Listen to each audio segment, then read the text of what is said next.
Saya Pak Ustadz musafir ke Duri 125 km.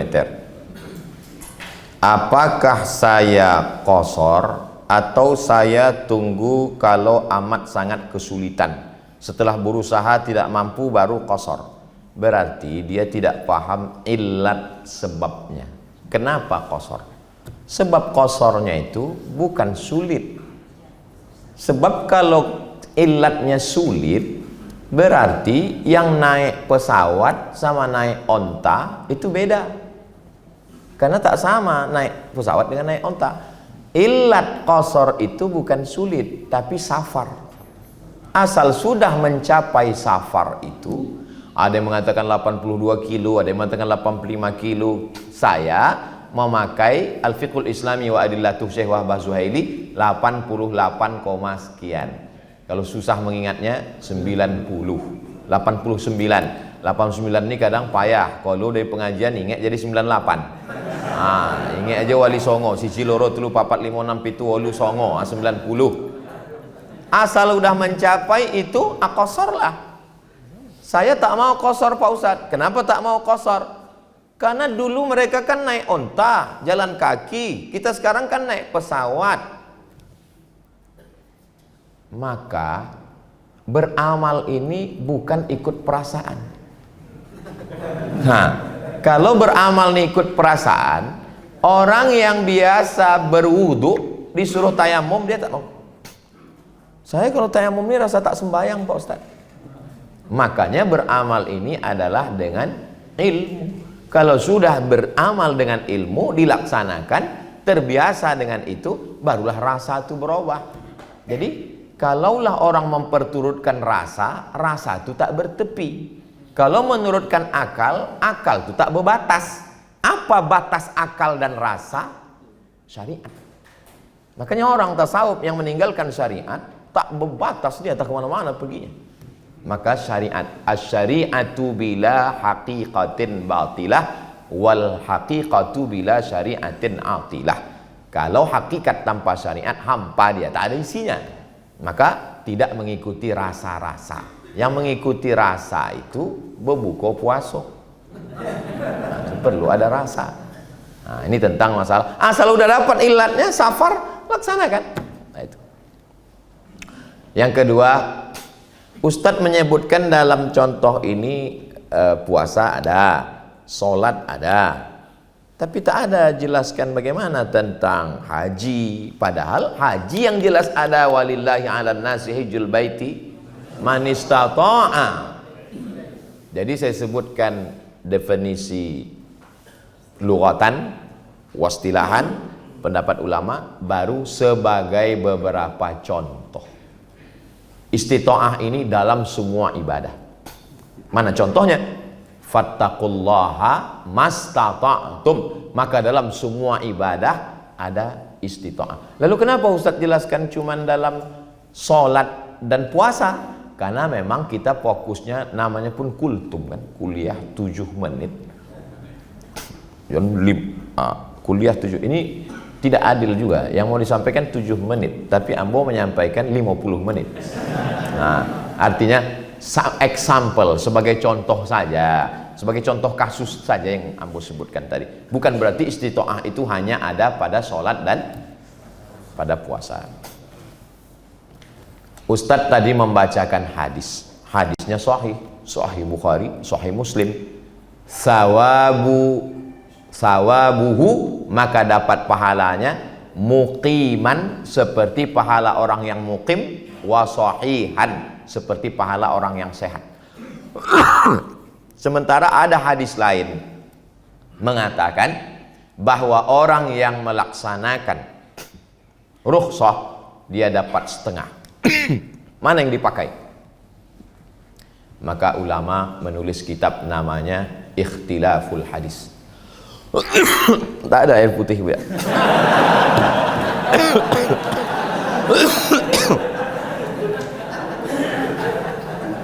Kok kan masuk istita'ah.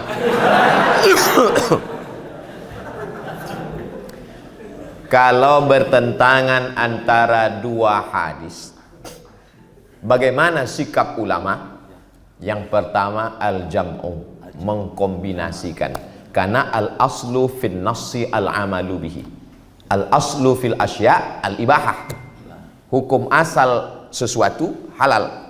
Tapi hukum asal nas tidak boleh langsung ikut nasikh nih. Ini mansuh, tak boleh. Mesti dikombinasikan dulu. Al-jam'u bainahuma. Kalau tidak sanggup al-jam'u, berarti takhsisul am, mengkhususkan yang am. Mungkin hadis ini umum, lalu datang hadis ini mengkhususkannya. Yang ketiga, kalau tahu mana yang duluan mana belakangan, barulah disebut dia nasikh mansukh.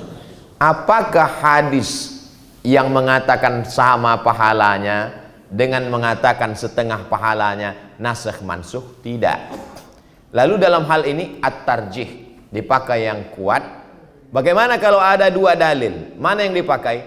Yang paling kuat, yang paling masyhur. Quran paling kuat. Kalau bertentangan antara hadis dengan ayat, pakai ayat. Contoh,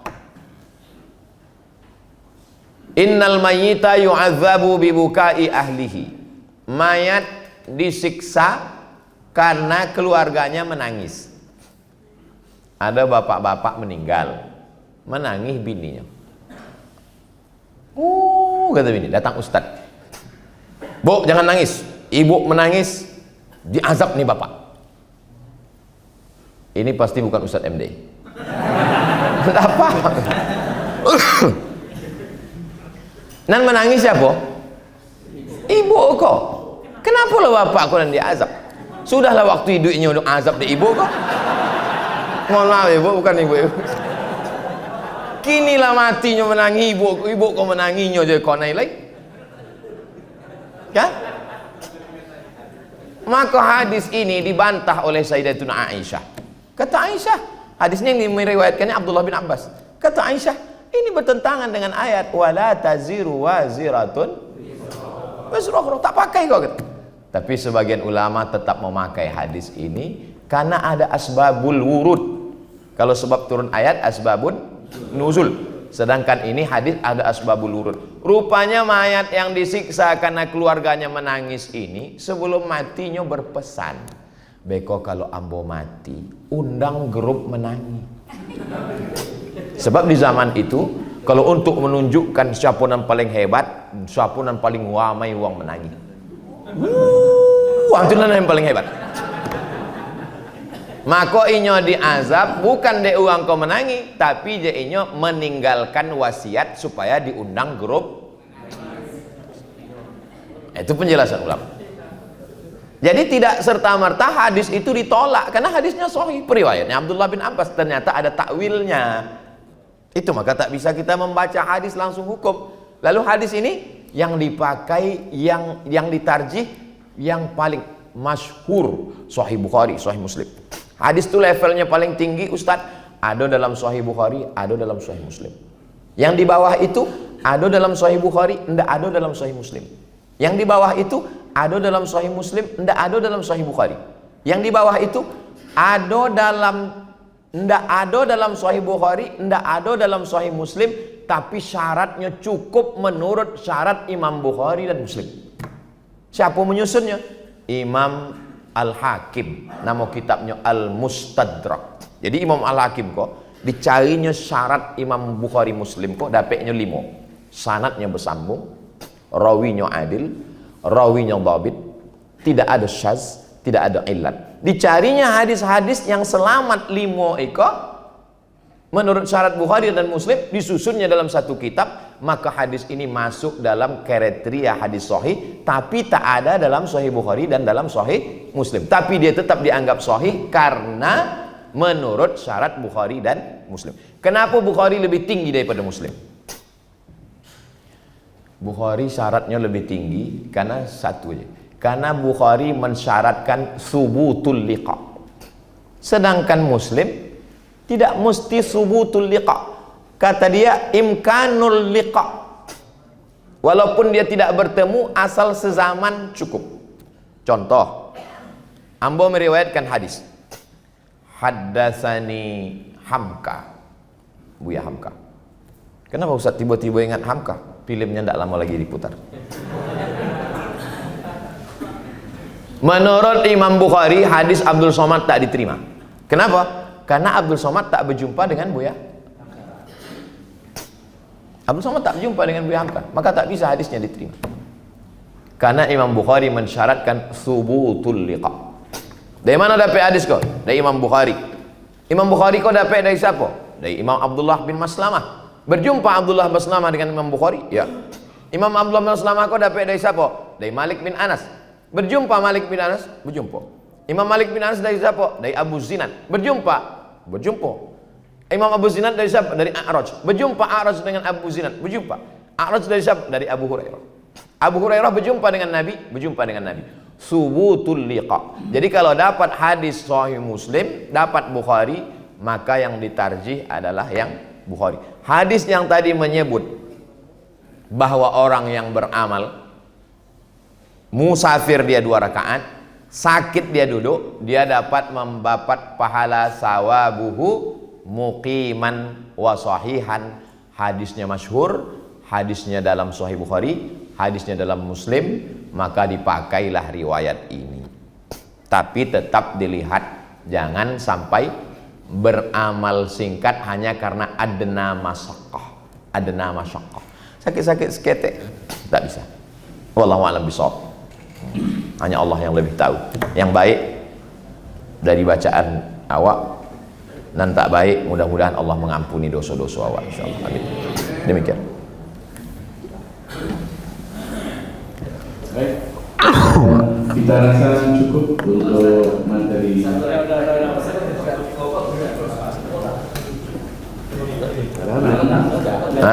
Boleh. Silakan. Assalamualaikum warahmatullahi wabarakatuh. Waalaikumsalam.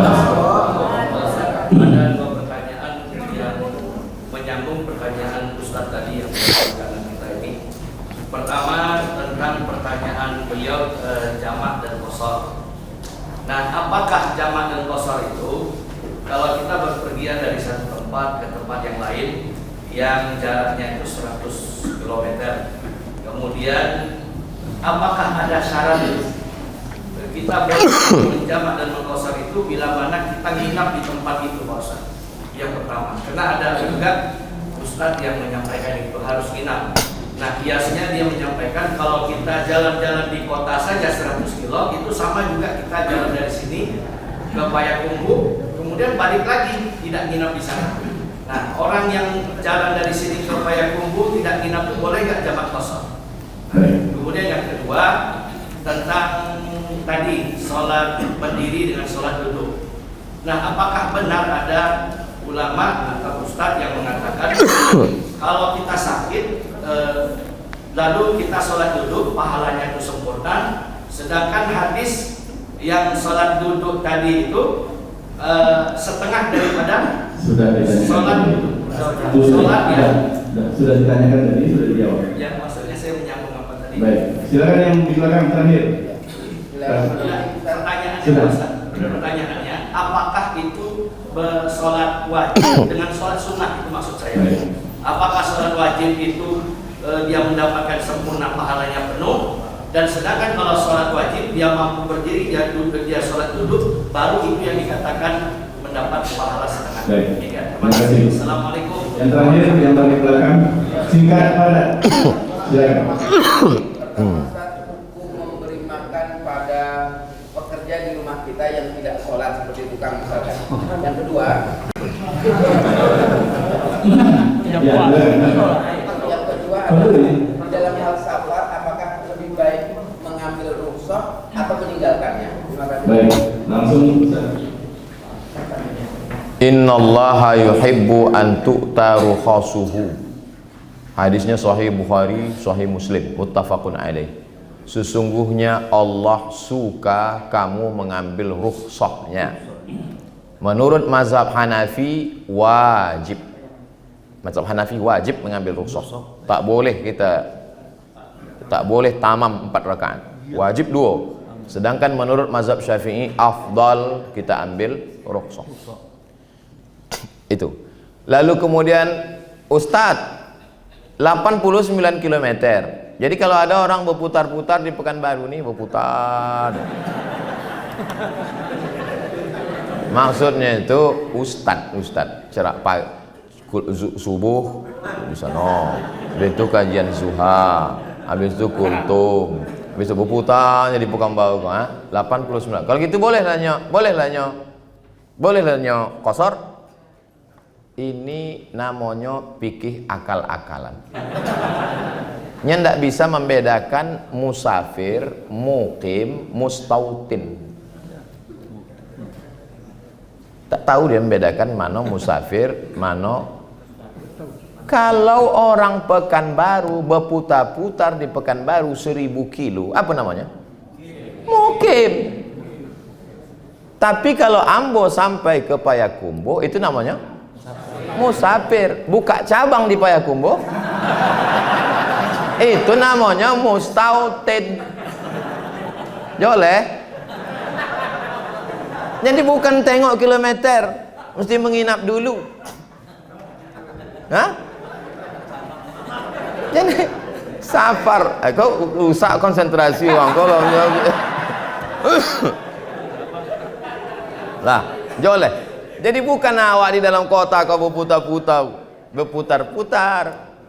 Kita tetap mukim ini karena di Pekanbaru ini mukim. Walaupun berkeliling dari pagi sampai maghrib berkeliling, itu mukim dia. Ini tempat dia mukim. Memang di sini dia tinggal.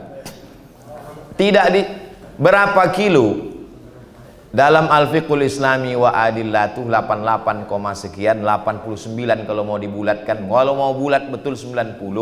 Berapa hari? 4 hari 4 malam, tidak dihitung perjalanan. Misal dari sini mau ke Padang, berangkat pagi hari Selasa. Zuhur asar di jamak jadi Payakumbuh. Lalu kemudian lanjutkan ke Bukit Tinggi sampai di Padang maghrib. Maka hari Selasa ini tak dihitung. Yang dihitung 4 hari itu Rabu, Kamis, Jumat, Sabtu.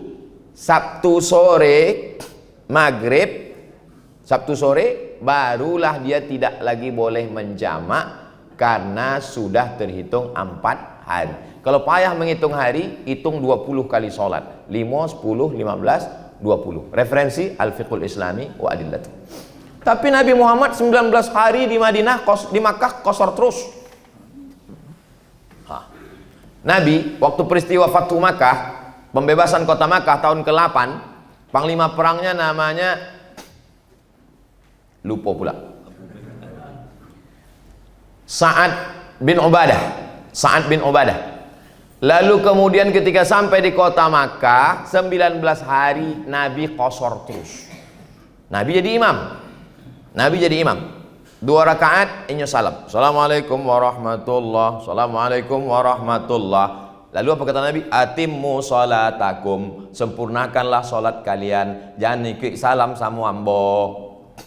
Nabi 2 rakaat, makmumnya 4 rakaat. Kenapa Nabi 4 hari lewat dia tetap kosor? Karena tak tahu bila balik. Jadi kalau ada Ustadz MDI ditugaskan Ustadz Asrori untuk satu urusan ke Jakarta, menjumpai menteri, tiket open, belum tahu kapan menemui. Sebulan di sana kosor terus. Tiket tak tahu balik. Tanya, bila balik? Ulun joleh lagi ya. Nah, tentang masalah orang yang sholat tadi, maka kalau dia musafir dia dapat pahala mukim. Itu Pak Ustadz sholat wajib apa sholat sunat? Mana ada orang sholat sunat musafir? Sedangkan yang wajib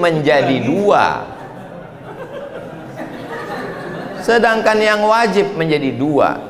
Maka pahala dia sama seperti muqimun, seperti orang yang muqim. Ingat, hadis itu tidak cerita tentang orang sakit.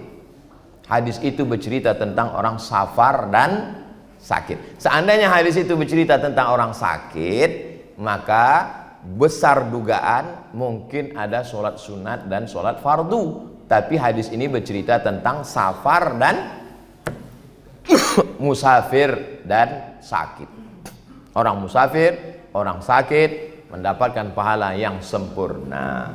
Untuk memotivasi supaya orang jangan merasa dirinya tak dapat apa-apa. La yukallifullahu nafsan illa wus'aha. Fattaqullaha mastata'tum.